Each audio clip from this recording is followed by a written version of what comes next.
So in this section, what we'd like to talk about is that concept I mentioned earlier of segmentation and targeting. And this is a critical idea for marketing and very important for where we're going, which is brand positioning.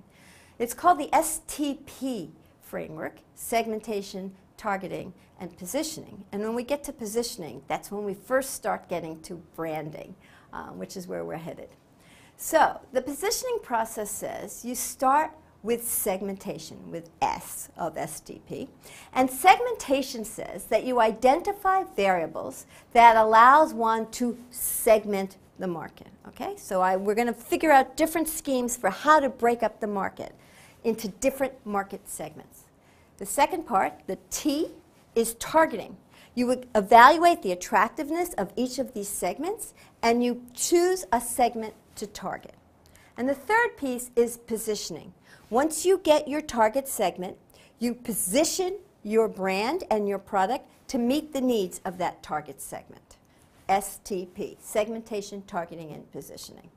So let me just give you the idea of why this is so important to have segmentation, targeting, and positioning. And what I'm putting up on the background now is a slide that shows you the importance values two different segments have for roof tiles. So on this graphic, you can see the yellow segment doesn't think price is that important. They don't care about whether or not it's a low price, but they do care about how attractive the tiles look. And they really care about how durable the tiles are. On the other hand, the blue segment, they care a lot about the price. They want a low price. They don't really care that much about how it looks, and they don't care that much about how long the tiles last. If you did not segment this market, the optimal thing to do would be to give average value to everything. And what you would do, therefore, is not please anybody. The average value here would be not a low enough price for the people who care about low price and not enough durability for the people who care about durability. In some sense, I think of that as the lukewarm tea. You can have hot tea and iced tea, and if you give average, it's lukewarm tea and nobody's happy. So one of the reasons to segment the market is if you don't, you tend to try to reduce costs and go to the average value, and you're not meeting anybody's needs.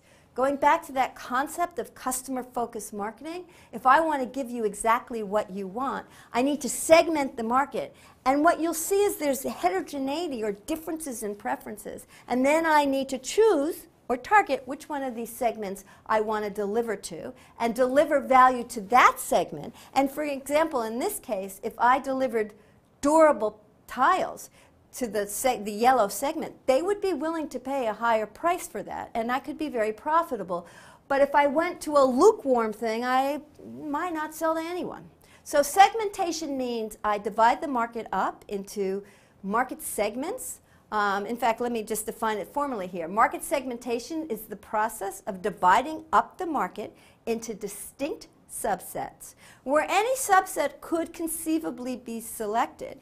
And then you pick one of those market segments to be your target, and you reach or you deliver to that customer segment, that market segment, with a distinct marketing mix. Remember what the marketing mix is? The 4 Ps: product, place, promotion, and price.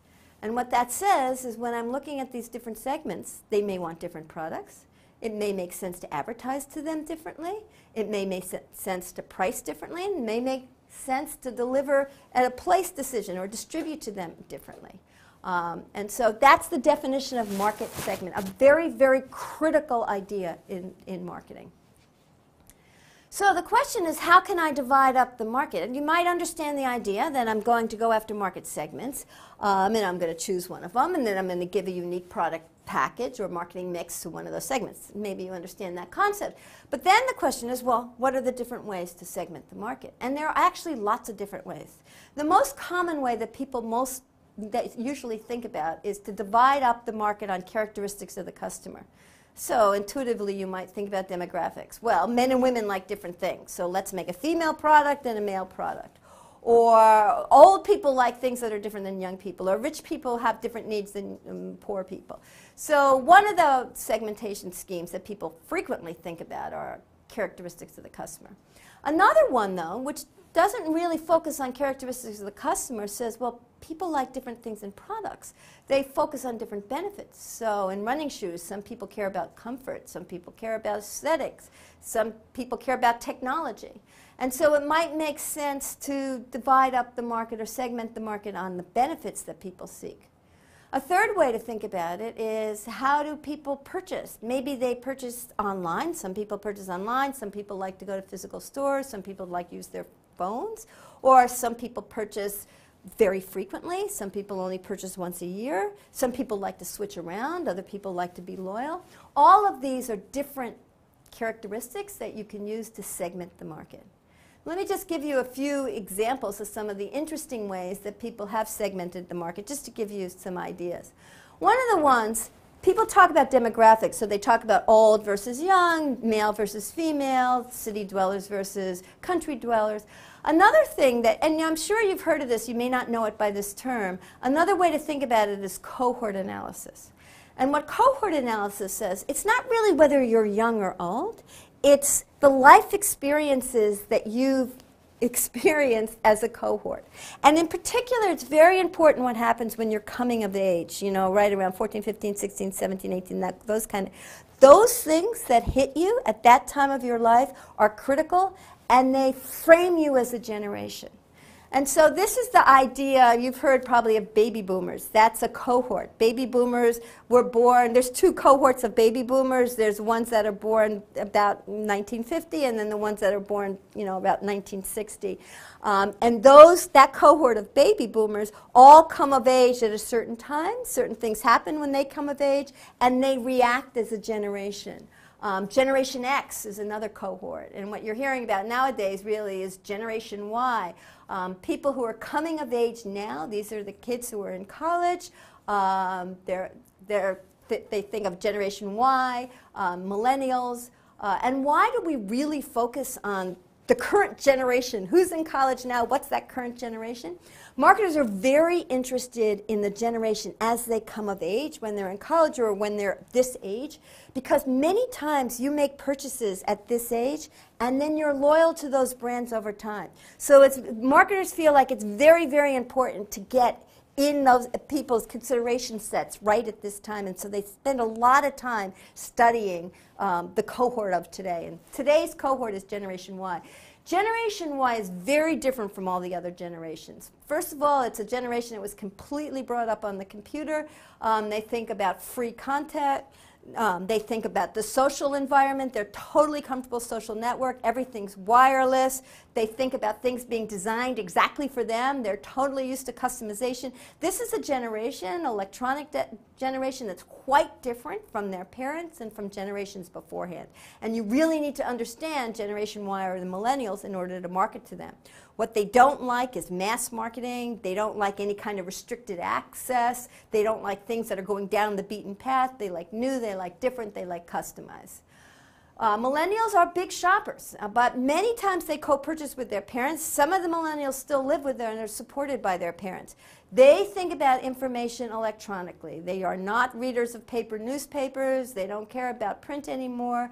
They're very, very comfortable multitasking and co-creating with the product. They're very connected, and the millennials tend to be socially responsible. So if you're segmenting the market by cohorts and you decide to target the millennials, you would have to design a targeted product or position your brands in a specific way to meet the needs of the millennials.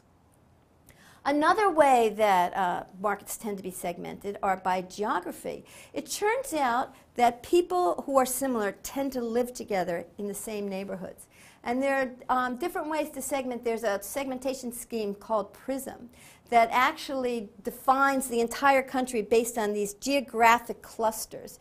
And they're not defined necessarily about where they are. So you could have a geographic cluster with some characteristics that's in California, and people who live in New York may be in that same cluster. So people who live, say, in Beverly Hills, California, may be similar to people who live in Scarsdale, New York, and those two may be in the same cluster, even though they're separated by 3,000 miles. So the prism clustering or zip clustering says, if you tell me your zip code, and this, I'm giving you a United States example, but this kind of notion of geographic segmentation is true around the world. People who are similar tend to live in neighborhoods that are similar. And so you tell me where you live, I have some ideas of the kinds of things you might like, the products you might like, the clothes you might wear, the media you may attend to, etc. And what we find out, and we'll talk about later on in one of the other parts of this program when David Bell comes and talks to you, that it turns out that where you live physically also affects your online behavior. So location is a very, very important variable in thinking about segmentation. And there are lots of maps that can divide up, say, the New York City, for example, into a block by block by block segmentation scheme and show different consumer behavior by blocks in New York City. That's how tight the segmentation, geographic segmentation can be. Once you define your segmentation variables, then you need to select a target segment. And so what makes a segment attractive? You need to balance the attractiveness of the segment with your capability to deliver to that segment. And you need to constantly monitor whether the actual buyers that you're targeting are matching what you think that they should be doing. So how do you pick this segment? You determine the attractiveness of the segment. How big is it? How much growth is there? How much money do they have to spend? How stable is it? All of these are signs of an attractive segment. Then you think about, well, how good are you at meeting the needs of that segment? What's your current position with respect to that segment? How easy is it for you to address the needs of that segment? And then you think about, well, what about the competition? How many people are going after that segment? What's the strength of the competitors? So are there potential competitors coming in? And what you want to do is pick the most attractive segment where you have a differential advantage over the competition. That's the best target segment for you to consider. And so what you're looking for is you're going to divide the segment, and this is a graph that shows you can have low to high segment attractiveness, and you can have low to high competitive strength. And the best segment to go after or to target would be the most attractive segment where you are strongest relative to the competition. That's perfect.